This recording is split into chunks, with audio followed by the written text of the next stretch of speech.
January 1st, 2006, I jumped on the mic and said, hey, Brian here. Don't have a clue what I'm doing, but I'm going to read the Bible this year. And as Larry said, there were 200 emails that came in from people that I didn't know that first day. And then it just spiraled out of control. Now, how many of you are like in the music sphere of things? Okay, and I'm assuming all of you are in some sort of creative endeavor, but I can speak very clearly about the music business because I spent a lot of time in it.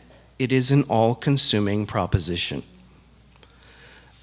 If you're trying to do it on a national or global level, if you're trying to do it out of Nashville, basically, it's an all-consuming proposition.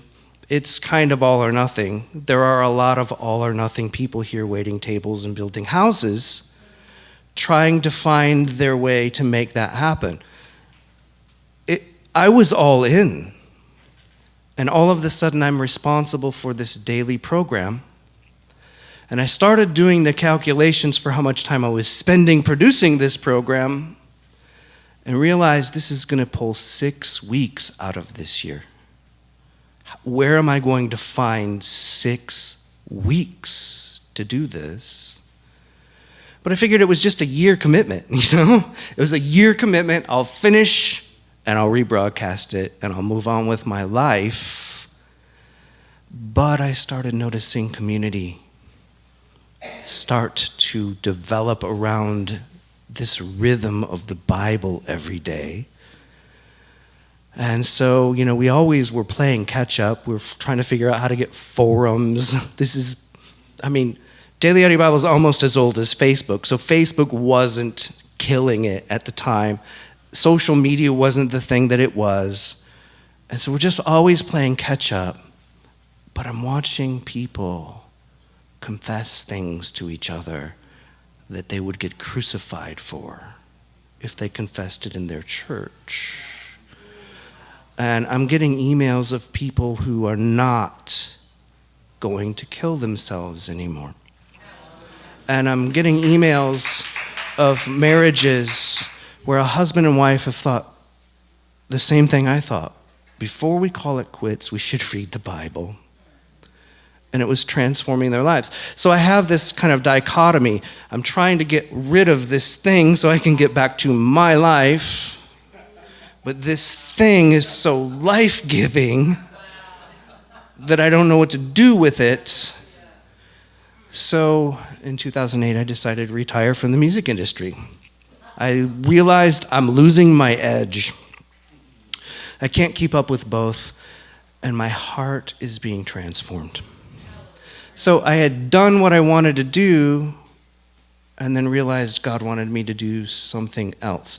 Probably all of you have that story, or you wouldn't be in here. And I can tell you, you should follow it. I can tell you that you should pursue it. And I can tell you that it will be harder than you ever imagined. And I can tell you that it will be more rewarding and fulfilling than you ever imagined. And you've probably been told those things before. But in dealing with artists my whole life, there are a couple of criteria, a couple of things that I'd like to leave you with. One is, most creatives do not think they're good enough. Somewhere down deep inside, they don't think they're going to cut it somehow. I never set out to be a podcaster. I never set out to have a large audience of people being able to listen to me every day. I felt completely unequipped to do what I'm doing. But the further that I got into it, the more I realized everything that's come before me is for this. When we transition, a lot of times we think it's a new thing. It's a brand new thing. And a lot of times it is. We're changing location, we're changing vocation, we're changing surroundings, but everything that has come before has led to this, and you bring it with you. You are equipped.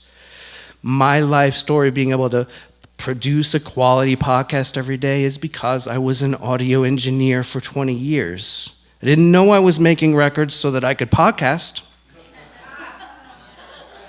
But every bit of those skills, every creative cell in my body that was channeled into making money, making Christian music, was repurposed. There's nothing left behind. Everything that I ever learned, I use every day. And it brings life to me and to a lot of people. You are equipped. And the other thing is expectations. I cannot tell you how many first records I've made for people who just got a record deal and this is their first record, and their expectations are through the roof because the goal was to get signed. If they could get that, then this big apparatus would propel them to where God wanted them to go. And I can't tell you how many conversations I've had with people about to make records who would tell me the goal was only what God wants. I just want what God wants. What I've found is that that's not true. You do, we only want what God wants, but we have overlaid a dream and some expectations about what that's going to look like. And then when that doesn't happen, our faith gets rocked.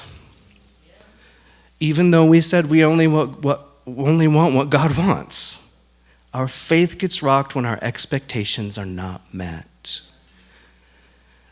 You got to do away with your expectations. It's going to be a story like you've never dreamed. And, I can get up here and be invited to something like this and have a success story, but I do not believe what gets God up in the morning every day is that this many people are listening to me read the Bible. I don't think that impresses him. I don't think the numbers that we could throw around or the things that we've done are the things that are really impressive. It's the lives of the people that are touched. And you can't put that on a spreadsheet. If you are called by God into a transition, then you need to know you're equipped to do it. And you have a lot more of the story than you think you do. But your expectations, you have to manage those. If you can manage your expectations and understand that this is a journey, you're called to something, you're going to be doing it for the rest of your life, unless God reassigns you or you quit. You're going to be doing this a long time. So you start, you build a foundation, you manage your expectations, you mobilize all of your giftings, and you keep going. Most people who don't quit get somewhere. Everybody who does quit, it's over. So I'm sure, there's no way for me to know every story in this room, but I'm sure some of you are just starting out. Some of you may be vocationally into your ministry right now, trying to figure out what the next steps are. These things apply. I apply them to myself every day. I can do this, and I don't need to know where this is going. So, hope that helps. God bless you.